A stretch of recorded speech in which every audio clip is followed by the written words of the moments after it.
ஆண்டவருக்கு மகிமை உண்டாவதாக. தேவனுடைய வார்த்தை சொல்லப்படுகிறது. இன்னைக்கு உங்களை தேவன் எப்படி நடத்தினார்? இந்த ஒரு வாரம் எப்படி உங்களை கண்மணி போல பராமரித்தாரா? நீட்டா ஆண்டவருடைய அன்பை ருசி பார்த்தீங்களா?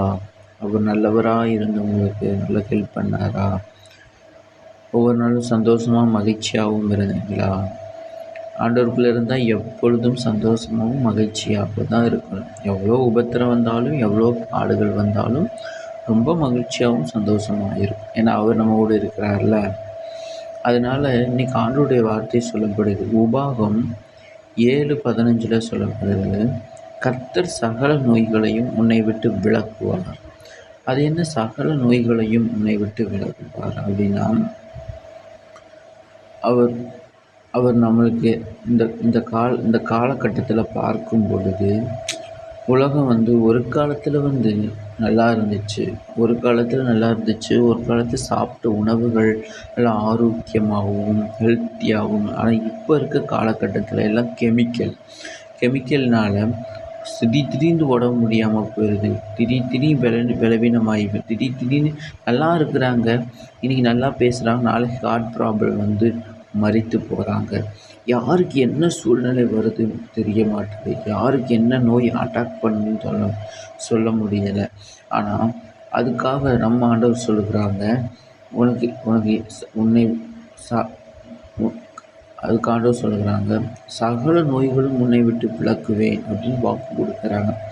அப்போ அந்த சகல நோய்களையும் நம்மளை விட்டு விலக்கும் பொழுது அவரை நோக்கி நம்ம வேண்டிக் கொள்ளுங்கள். அவரிடத்தில் சில வல்லமைகளும் சில வரங்களையும் சில மகிமையும் பெற்றுக்கொள்ளும் பொழுது, அது நம்ம சரீரத்துக்குள்ளே உள்வாகும் பொழுது, நம்மளுக்கு வருகிற வியாதி, போராட்டம், நெருக்கங்கள் எல்லாத்தையும் விலக்கி நம்மளை பாதுகாக்கிறவராக இருக்கிறார். அதனால் நோய்களையும் நம்மளை விட்டு விலக்குகிறார். அவரால் எல்லா நோய்களையும் குணப்படுத்த முடியும். என்ன ப்ராப்ளம்னாலும் குணப்படுத்த முடியும்.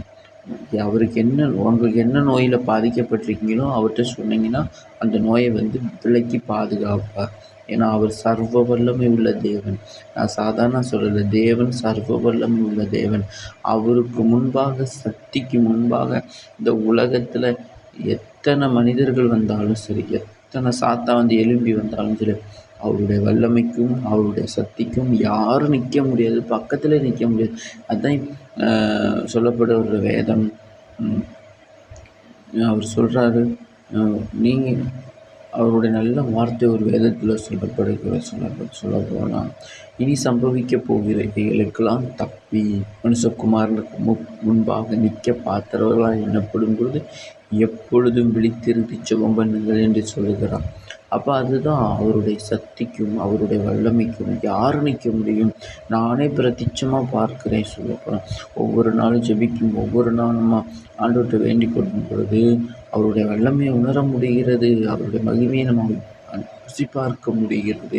அப்போ அந்த வல்லமைனா நம்மளுக்கு ஆண்டவர் கொடுக்க தான் நம்மகிட்ட வருகிற நோய், நம்மளுக்கு வருகிற ப்ராப்ளம், நம்மளுக்கு வருகிற பிரச்சனை, சரீரத்தின் போராட்டம் எல்லாத்தையும் விலக்கி பாதுகாக்கிறாங்க. அதனால் ஆண்டவரால் குணப்படுத்தாத வியாதி ஒன்றுமே இல்லை.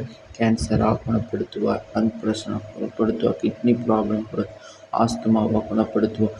சகல நோய்களை விட்டு விலகுவேன் வாக்கு பண்ணுகிறார். அப்புறம் அவரை விசுவாசிப்போம், அவரை நம்பியிருப்போம். அவர் நம்மளுக்கு உதவி செய்கிற தேவனாகவே இருக்கிறார். ஆமென்.